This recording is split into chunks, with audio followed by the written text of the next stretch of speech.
Hey, welcome back to Computer Programming Basics. In this video, we're looking at the concept of events.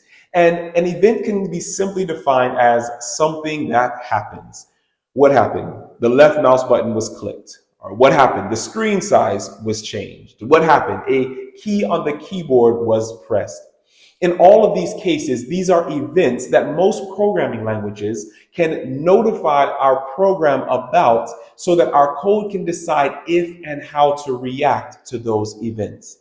But this is not a concept that's only in computer programming. Any of us who have a smartphone know what it's like to have certain events you want to be notified about to decide if and how you should react to them.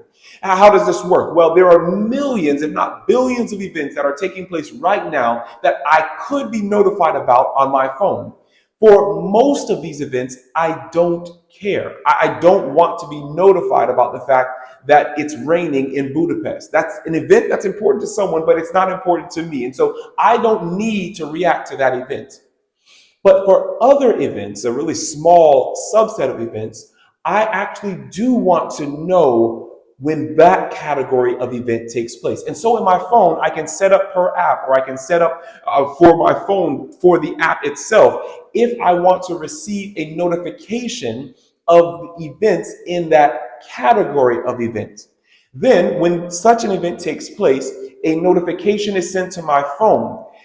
Just because an event of that category takes place does not necessarily mean I want to react to every instance of every event in that category of events. I'm sure you've had the experience where you're doing something, you're reading or you're watching something, you're talking to someone, and then you hear a notification come on your phone. You take a look and you realize that is not an event that I need to react to. And so you put the phone down and continue what you were doing.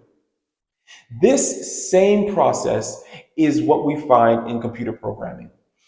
In some cases, we want to respond to an event. We want to take an action when a certain event takes place. In other cases, we have that same category of event that comes in, but we don't necessarily need to take an action. And then of other cases, and really in most cases, we don't care about these categories of events at all. Programming languages such as JavaScript that we've been using have different frameworks, different terminology, different ways of processing events. Let's look at an example in JavaScript.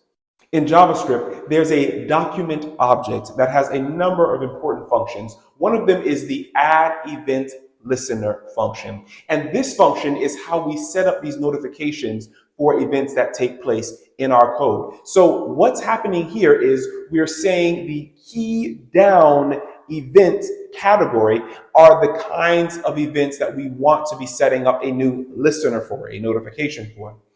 The second parameter for this function is the function that we want to call to decide what we want to do, if we want to react and how we want to react when this event takes place. So we're defining a function named keyDownHandler. And that is the name of that function is what we're putting in for this second parameter. That is the function that will be called anytime a key down event occurs. So now look at the function. In the function, you'll notice a parameter called event info. We didn't have to name it that. We could name it whatever we wanted, but the event info object will be populated with information about that event. Now, if it was a mouse event, it will be different information. You could imagine if it was a screen size event, it will be different information. In the case of a key down event, the object in the parameter is populated with a key property. You see here, we're testing to see if that key property equals space. It's just an empty space between those two parentheses, those two quotation marks. And so if the space bar was pressed, we will execute the code in this block. Notice, just like we looked at in our phones, we ignore all of the other events that could possibly happen. But if a key down event takes place, we're actually ignoring most of those, and we only are going to react if the key that was pressed is the space bar. In that case, we will do this line of code here, which is just sending an alert and saying that the space bar is pressed. This kind of logic, this kind of code is the same kind of code that you'll be doing in the exercise. So let's jump into the exercise. In the exercise, we've been doing so far, what we've been doing so far is pressing enter or return on your keyboard to start the running of our code. It's an exciting moment. We've passed that. And now, instead of using the enter or return, you are going to program that when the left arrow, the right arrow, the up arrow, the down arrow is pressed, the avatar will be moved appropriately. Sounds like fun? We'll jump into it. I can't wait to see you back here on Computer Programming Basics after. Bye.